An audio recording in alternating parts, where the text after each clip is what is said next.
ये presentation amazing facts के मित्रों के द्वारा लाया जा रहा है।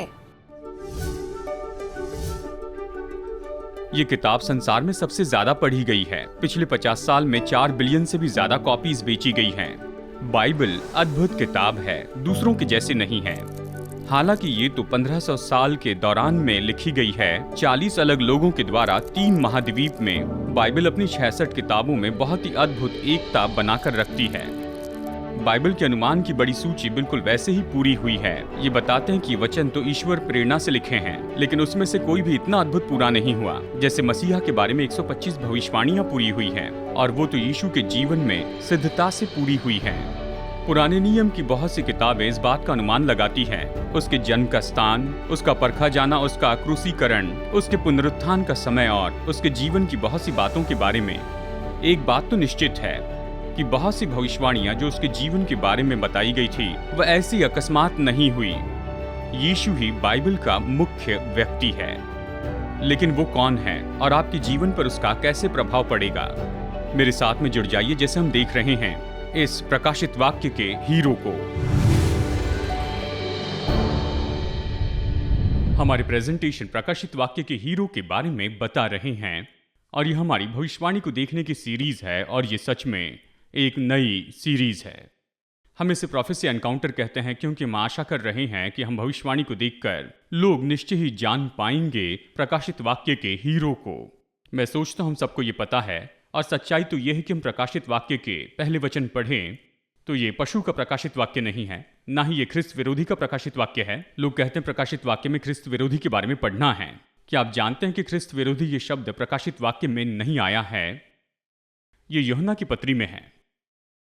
प्रकाशित वाक्य यीशु के बारे में है, और वही मुख्य व्यक्ति है। और केवल ये प्रकाशित वाक्य में ही नहीं है, पूरी बाइबल यीशु के बारे में है। आज के हमारे इस अध्ययन में आप इस बात को पाएंगे। पहला वचन प्रकाशित वाक्य 1:1 यीशु मसीह का प्रकाशित वाक्य, जो उसे परमेश्वर ने इसलिए दिया कि अपने दासों को वे बातें जिसका शीघ्र होना अवश्य है दिखाए।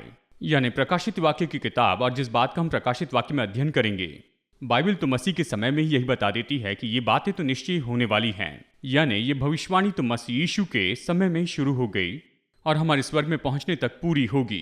प्रकाशित वाक्य 21 और 22 में पढ़िए। पुराने नियम में लगभग 300 भविष्यवाणियां हैं जो मसीहा के बारे में सटीक ऐसे स्वभाव गुण हमें बताते हैं। संसार में बहुत से लोग सोचते हैं कि बहुत से धार्मिक अगुवों में से यीशु एक था। आप ऐसा विचार करते हुए एक विश्वासी नहीं हो सकते। बाइबल कहती है कि मनुष्य के बीच में उद्धार पाने के लिए और कोई नाम नहीं दिया गया है। यीशु एक और धार्मिक शिक्षक नहीं है। परमेश्वर मनुष्य बना, जिसे हम अवतार लेना कहते हैं, मसीह यीशु में, कि हमें उद्धार दे। और हमें जानना होगा कि वो कौन है। मसीह आस्था तो केवल यीशु मसीह के बारे में ही है, और हमें इसे जानना होगा। पूरी बाइबल इसके बारे में कहती है, और इनमें से कुछ बातों को हम देख रहे हैं। पहली भविष्यवाणी प्रकाशित वाक्य में है। उत्पत्ति अध्याय 3 वचन 15 में, यानी आदम और हव्वा के पाप के बाद, और तब परमेश्वर ने आदम और हव्वा से बातें की, और इसलिए कि वहां सर्प वो माध्यम था जिसके द्वारा लूसीफर ने उनसे बातें की। परमेश्वर ने कहा, मैं तुम में बैर उत्पन्न करूंगा। यहीं से हमें मिलता है ये शब्द बैरी, यानी बैर है। यहां पर विरोधाभास है, यहां ये विरोध है। मैं तेरे और स्त्री के बीच में, यानी सर्प और स्त्री के बीच में, ये प्रकाशित वाक्य में आता है, इस पर गौर कीजिए। और तेरे वंश, यानी शैतान के वंश, और स्त्री का वंश, यानी यहाँ स्त्री का जो वंश है उसमें, और स्त्री का वंश ये जो है मसीहा के बारे में कहता है। और आगे कहता है कि वो, यानी स्त्री का वंश, उसका सिर कुचल डालेगा। मसीह सर्प के सिर को कुचल डालेगा और तू उसकी एड़ी को डसेगा। मसीह कलीसिया की जो उन्नति है उसे बहुत ही धीमा कर दिया गया है। रुकावटें लाई गई शैतान के कामों के द्वारा। इस संसार में भले और बुरे के बीच में युद्ध है, स्त्री और सर्प के बीच में युद्ध है, जो आगे तक बना रहेगा। प्रकाशित वाक्य 12 में पढ़िए। हमें अनुमान नहीं लगाना कि सर्प कौन है। तब वो बड़ा अजगर, अर्थात वही पुराना सांप जो इब्लिस और शैतान कहलाता है और सारे संसार का भरमाने वाला है, गिरा दिया गया। कितने संसार को उसने भरमाया? पूरे संसार को। यानी यीशु कहां से आया था? यह महत्वपूर्ण सवाल है। क्या वो मनुष्य था, दूसरे मनुष्यों जैसे ही जन्मा था? मसीह ने बड़े साहसी दावे किए हैं। यूहन्ना 6:38 में उसने एक बात कही है, मैं स्वर्ग से उतरा हूं, उसने कहा। यानी सब ऐसा नहीं कहते। अगर किसी से मिलते हैं जो कहता है कि मैं स्वर्ग से आया हूं, और जैसे बाइबल में से हमने पिछली रात चर्चा की कि लोगों ने मसीहा होने का दावा किया, और ऐसे कुछ लोग थे जिन्होंने यीशु होने का लोगों के सामने दावा किया, वो यहाँ वहाँ भी किसी जगह पर बंद हैं। मैं एक बार उनसे मिला जिन्होंने यीशु होने का दावा किया था। मैं इसे कभी नहीं भूलूंगा। मैं अकेला पहाड़ों पर रहता था। मैं वहाँ गुफा में एक बैरागी के जैसे रहता था। 1.5 साल तक बस अकेला ही रहा, और कोई गिरयारोहक वहाँ पर आया, और ये नई बात नहीं थी, अक्सर ऐसे लोग वहाँ पर आया करते थे। वो वहाँ पर रुका रहा, अपना छोटा बिस्तर बिछाया और कहा मैं यीशु हूँ। और पहले मैंने सोचा मेरे कुछ स्पेनिश दोस्त हैं जिनका नाम जीसस है, और ये तो स्पेनिश नहीं दिख रहे थे। और उन्होंने कहा नहीं, मैं ही मसीहा हूं। उन्होंने कहा कि मेरा नाम है माइकल डेविड हार्बर, ये पृथ्वी का नाम है, लेकिन मैं स्वर्ग से आया हूं। मैं आपको बताऊं, ये बहुत ही अजीब होता है जब आप पहाड़ पर अकेले होते हैं और कोई कहता है कि मैं तो यीशु हूं और मैं आया हूं। खैर, मैं निश्चित नहीं था कि अभी मैं उसे क्या जवाब दूं। और जब मैंने बाइबल पढ़ना शुरू की तो मैं सोचने लगा यीशु कौन था। बहुत से सवाल थे और अगर यीशु है तो मैं अविश्वास करके उसे दुखी नहीं करना चाहता, और ऐसी अजीब सी बातें हमारे मन में आ जाती हैं। और जानते हैं, मैं उसे क्रोधित नहीं करना चाहता था, चाहे वो यीशु था या यीशु नहीं था मुझे पता नहीं। और फिर मैंने कहा ठीक है, हाँ, बाइबल ये कहती कि जब तुम आओगे तो सभी लोग तुम्हें अच्छे से देख पाएंगे। तो उन्होंने कहा ये बात सच है। मैं खास करके आया हूं कि कुछ लोगों को पहले तैयार करूं। उनके पास हर बात के लिए जवाब था, वो बाइबल जानते थे। वो 2-3 दिन मेरे साथ मेरा सारा खाना खा लिया। मैंने जाना ये यीशु नहीं, आप इस बात को जानते हैं। और फिर लगभग 1 हफ्ते बाद मेरी उनसे फिर मुलाकात हुई, और उन्हें कोई प्रेरित मिला, कोई दूसरा बड़ा व्यक्ति, और उन्होंने कहा कि देखो ये यीशु है। कुछ हफ्तों के बाद में मेरी मुलाकात हुई, और हम वहीं पर रहते थे, वहां पर ऊपर पहाड़ी में, और उनका एक दांत टूट गया था क्योंकि वो किसी से लड़ रहे थे। और मैं जानता था कि यीशु के सारे दांत सलामत हैं। यानी इस तरह के अजीब से लोग मिलते हैं। खैर, यीशु ने कहा कि मैं स्वर्ग से उतरा हूं। और फिर उसने पिलातूस से कहा यूहन्ना 18:36 में, मेरा राज्य संसार का नहीं, मैं संसार के बाहर का हूं। तो वो क्या है, कोई बाहरी प्राणी है? यीशु कहां से आया था? वो साहसी दावे करता है। तो हमें इसका मूल्यांकन करना होगा। क्या यीशु ने परमेश्वर होने का दावा किया था? क्या कहा कि वो परमेश्वर है? और इसका जवाब है हां। और इन वचनों में इसका विवरण दिया है। यूहन्ना 8:58, यीशु ने उनसे कहा, मैं तुमसे सच सच कहता हूं कि पहले इसके कि अब्राहम उत्पन्न हुआ, मैं हूं। शायद आप ये सोच रहे होंगे, खैर वो ये नहीं कह रहा था कि वो परमेश्वर है। तब जो यहूदी उसके सुन रहे थे उन्होंने विश्वास किया ये परमेश्वर होने का दावा कर रहा है, क्योंकि परमेश्वर ने मूसा से कहा कि मैं जो हूं सो हूं। ये परमेश्वर का शीर्षक है जिसका अपना अस्तित्व है। वो उस पर ईश्वर निंदा के लिए पत्थरवाह करना चाहते थे कि उसने परमेश्वर होने का दावा किया। यीशु ने इससे इनकार नहीं किया। कहता है कि इसके पहले कि अब्राहम उत्पन्न हुआ, मैं हूं, मैं पहले से अस्तित्व में हूं। यूहन्ना 10:17-18 में ये कहता है, पिता इसलिए मुझसे प्रेम रखता है कि मैं अपना प्राण देता हूं कि उसे फिर ले लूं। कोई अपना प्राण देकर वापस नहीं ले सकता। आगे कहता है, कोई उसे मुझसे छीनता नहीं, वरन मैं उसे आप ही देता हूं और मैं आप उसे लेता हूं। और फिर आगे जाकर वो कहता है मरकुस अध्याय 2:10 में, मनुष्य के पुत्र को पृथ्वी पर पाप क्षमा करने का अधिकार है। और आप पढ़ते हैं कि केवल परमेश्वर ही पापों को क्षमा कर सकता है। यानी बहुत से तरीके से यीशु ने इस तरह से अपने आप को प्रकट किया कि वो तो ईश्वरीय व्यक्ति है। और इसलिए हाँ, यीशु ने कहा कि वह ऐसे सामान्य मनुष्य नहीं, संसार के पहले से उसका अस्तित्व रहा, पाप क्षमा करने की सामर्थ्य थी। हम उसके दावों का मूल्यांकन कैसे कर सकते हैं? कैसे जाने कि वो सच है? C.S. लुइस नाम के मसीह फिलोसोफर ने यह कहा, यीशु के बारे में हमारे पास केवल 3 चुनाव हैं। वो जीवित था पर सवाल नहीं। हम अभी कौन से साल में हैं? मैं बस जांच रहा हूं। 2018 किससे? संसार में तारीख का जो तरीका है ये तो मसीह के जन्म के ऊपर आधारित है। मैंने बताया थोड़ी सी गलती हुई है, लेकिन ये तो सब मसीह के जन्म के समय से ही तारीख निश्चित हुई। तो ये नहीं कह सकते कि वो नहीं था, और इतिहास कभी ये चुनौती नहीं देता कि उसका अस्तित्व नहीं था। तो जैसे C.S. लुइस ने कहा, वो तो एक झूठा है, या फिर वो पागल है, या प्रभु है।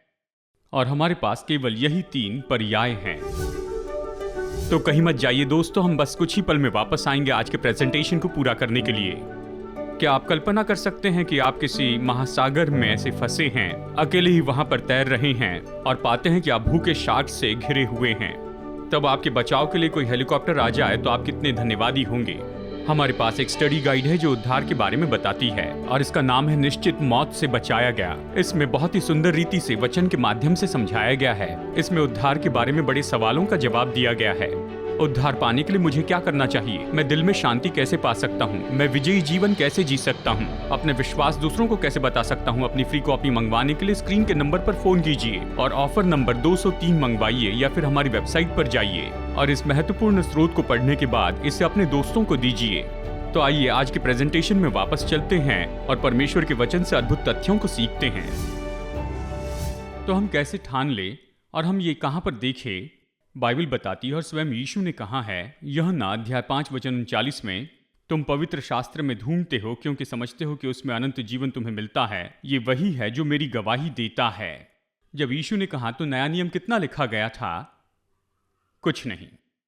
और चलिए आपको यहाँ पर कुछ प्रकट करके दिखाना चाहता हूँ। आशा आपने अपनी बाइबल अपने साथ में लाई है और ये देखिए यहाँ पर इसे देखते हैं।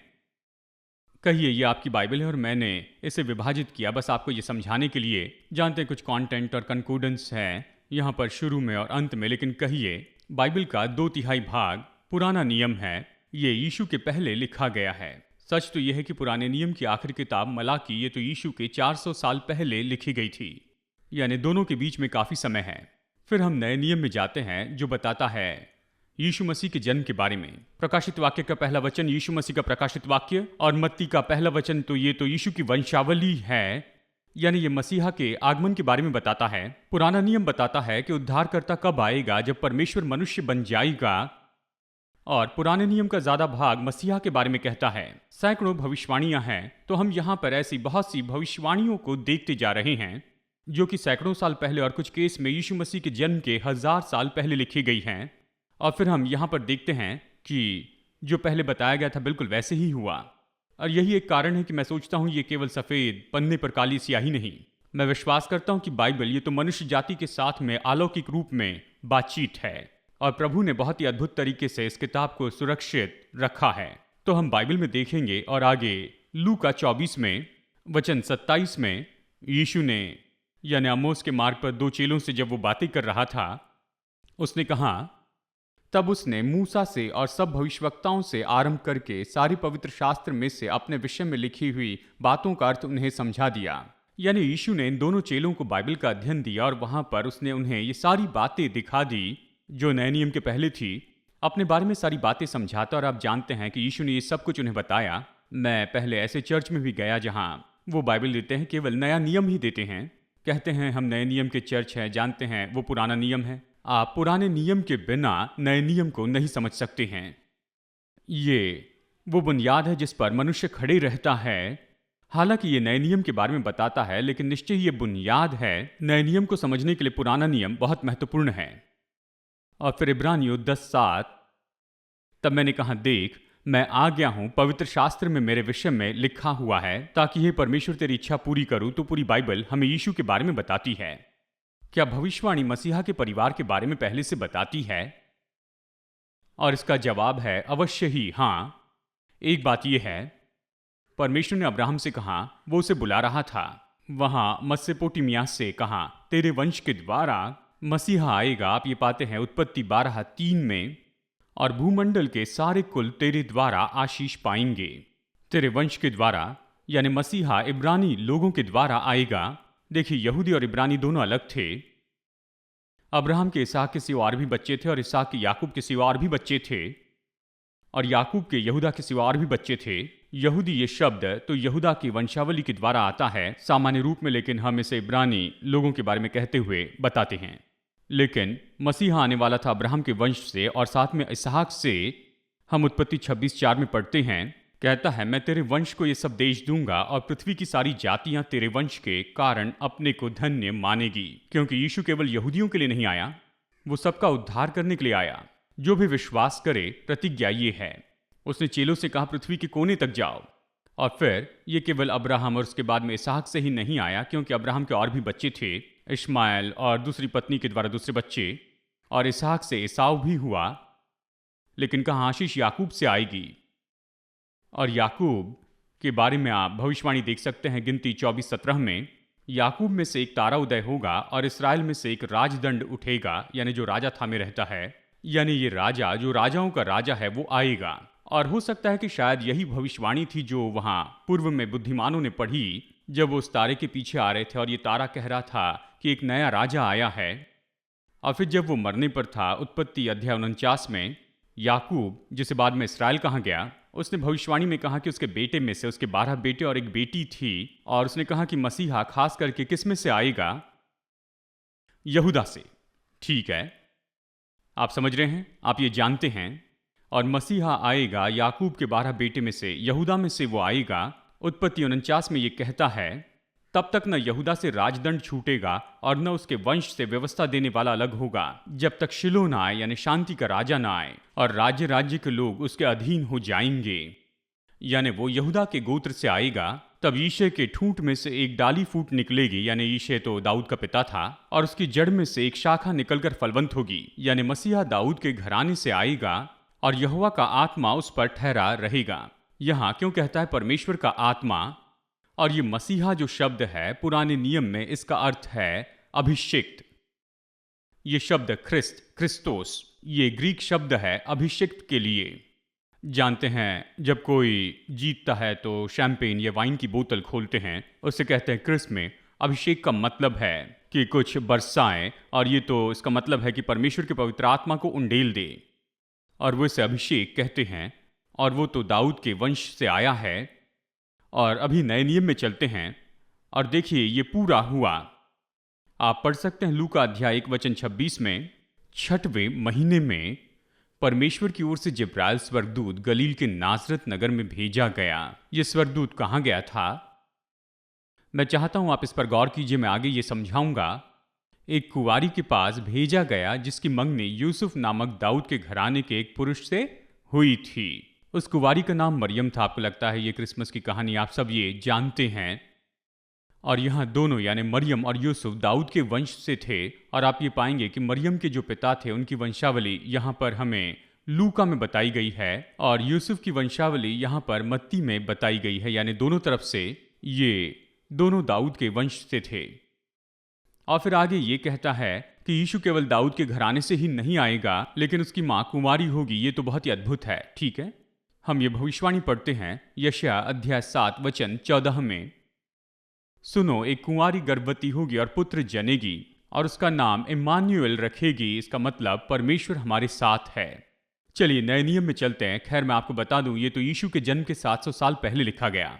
बताया गया कि मसीहा कुंवारी के द्वारा जन्मेगा। और अब नए नियम में चलकर मत्ती अध्याय 1:18 से पढ़ते हैं। ये कहता है, यीशु मसीह का जन्म इस प्रकार से हुआ कि जब उसकी माता मरियम की मंगनी यूसुफ के साथ हुई थी, तो उनके इकट्ठे होने से पहले ही वो पवित्र आत्मा की ओर से गर्भवती पाई गई। और अवश्य ही हम कुंवारी के द्वारा जन्म के बारे में इस बात को अच्छे से जानते हैं। यीशु का कुंवारी द्वारा जन्म, लेकिन मरियम कुंवारी थी। हाँ, उसके जन्म की जगह के बारे में क्या बाइबल इसके बारे में बताती है? हमें यह संदेह न हो कि मनुष्य का उद्धारक कौन होगा। जब परमेश्वर मनुष्य बना तो वो कौन था, इसमें संदेह नहीं। और ये तो बहुत से भविष्यवक्ताओं में से एक बुद्धिमान नहीं, ये तो यीशु ही था। और इसके जन्म की जगह पहले बताई गई मीका की किताब में। मसीह के 600 साल पहले ही वो खास करके कहता है, बेतलहम एप्राता, यदि तू ऐसा छोटा है कि यहूदा के हजारों में गिना नहीं जाता, तो भी तुझ में से मेरे लिए एक पुरुष निकलेगा जो इसराइल में प्रभुता करने वाला होगा, और उसका निकलना प्राचीन काल से वरन अनादि काल से होता आया है। यहाँ पर यीशु के बारे में एक और भविष्यवाणी है जो क्या बताती है, वो अनादि काल का है। देखिए, मसीह अपने जन्म के समय ही प्रकट नहीं हुआ, वो अनादि काल से रहा। आप जानते प्रकाशित वाक्य, उसे बताया गया कि वो तो अनंत काल का है। वो कहता है, मैं हूँ, वो वही है जो पहला और अंतिम है, वो अल्फा और ओमेगा है। यानी मसीह अनंत काल से अनंत काल के लिए है, वो सदा काल के लिए है। और कहा गया वो बेतलहम में जन्मेगा। क्या ऐसा ही हुआ? अब सवाल ये है, जब स्वर्गदूत मरियम के पास आया, कुछ समय पहले मैंने कहा था, वो कहाँ थी? गलील में। और कौन से नगर में? नासरत में। स्क्रीन का ये मैप आपको बताएगा कि नासरत से बेतलहम जो है वो तो लगभग 70 मील दूरी पर है। वो तो उस जगह से बहुत दूर थी और वो गर्भवती थी। और कैसे मसीहा का जन्म जहां पर होना चाहिए वहीं पर होगा, दाऊद के नगर बेतलहम में। खैर, ये इतिहास में एक ही बार है जहां पर हम तारीफ करते हैं कि राजनीतिक नेता ने कर बढ़ाया था। अगस्तुस कैसर, लूका अध्याय 2 वचन 1, उसने घोषणा की, उन दिनों में अगस्तुस कैसर की ओर से आज्ञा निकली कि सारी जगत के लोगों के नाम लिखे जाएं, यानी उन्हें कर चुकाना था और उन्हें अपने ही नगर में जाकर कर के लिए अपना नाम लिखवाना था।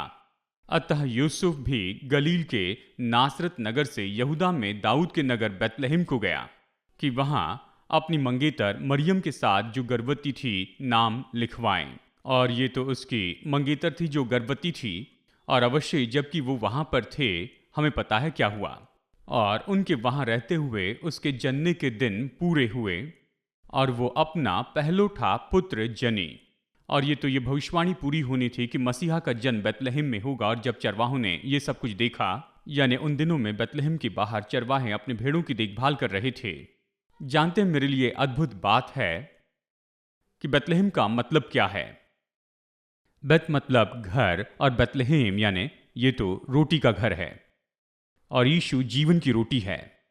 और उसके जन्म के बाद उसे चरनी में रखा गया। चरनी तो जिसमें अनाज रखा जाता है जानवरों के लिए, यानी वो जीवन की रोटी है। रोटी के घर में पैदा हुआ, चरनी में रखा गया। जानते हैं, यीशु ही जीवन की रोटी है। वो अपना पहलौठा पुत्र जनी और उसे कपड़े में लपेट कर चरनी में रखा। उसे उसने चरनी में रखा क्योंकि उसके लिए सराय में जगह न थी।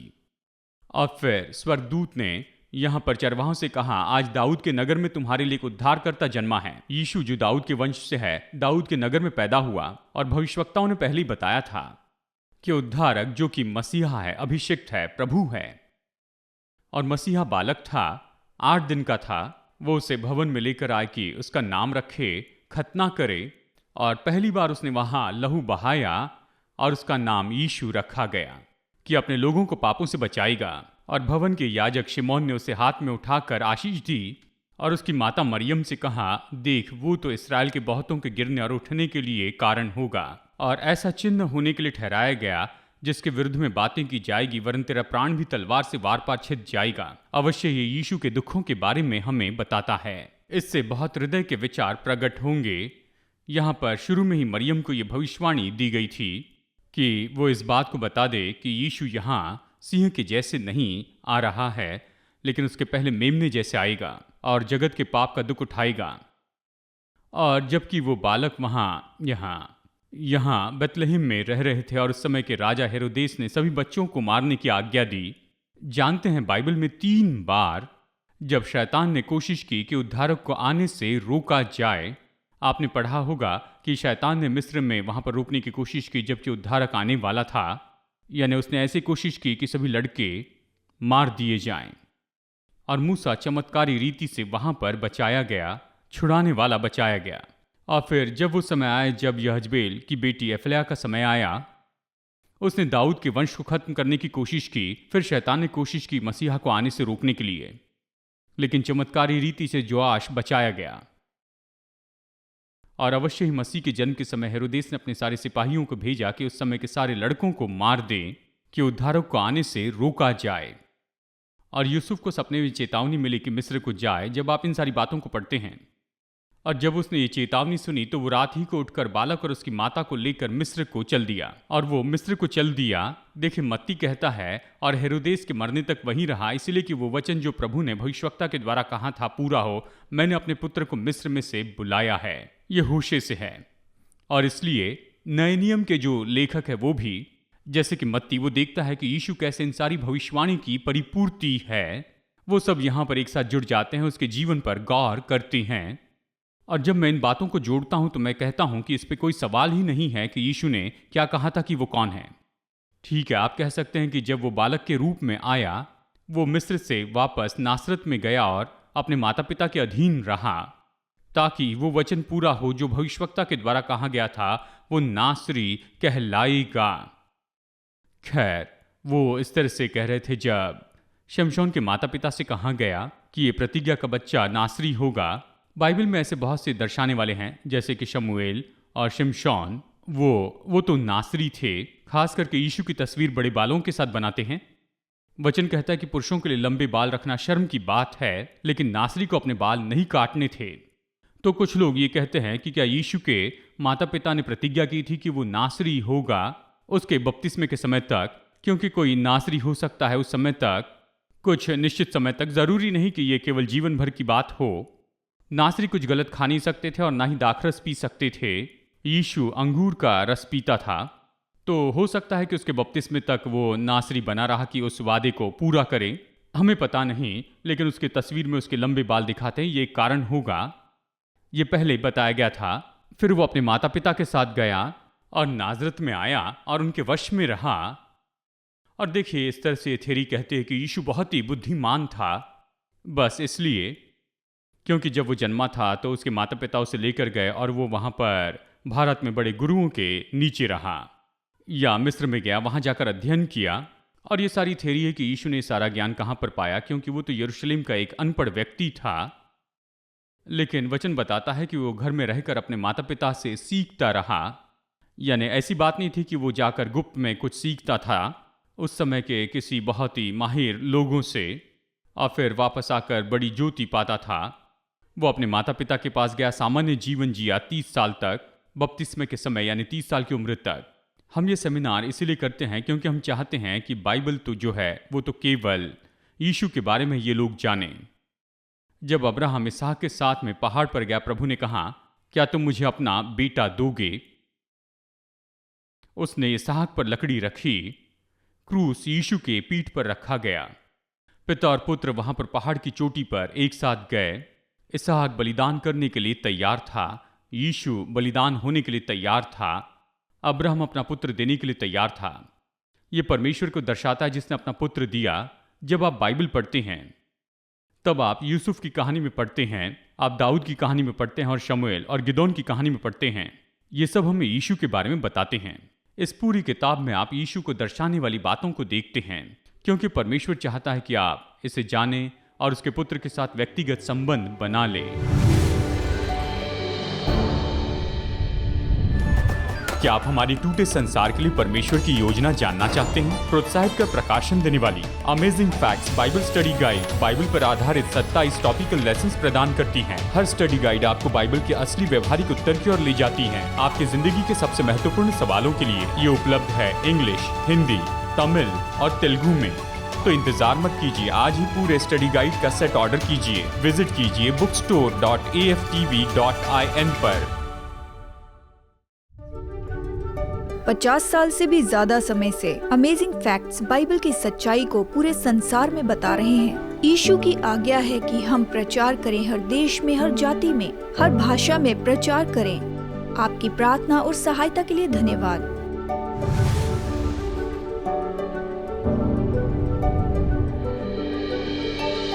आज के फ्री ऑफर को मंगवाइए, ये आपके लिए एक आशीष है। जैसे हम सुसमाचार लोगों तक ले जा रहे हैं, आपकी भेंटों के लिए आपका धन्यवाद। आशा है आप अगले हफ्ते जुड़ जाएंगे। जैसे हम वचन की गहराई को देखते हैं, हम और भी अमेजिंग फैक्ट्स देखेंगे।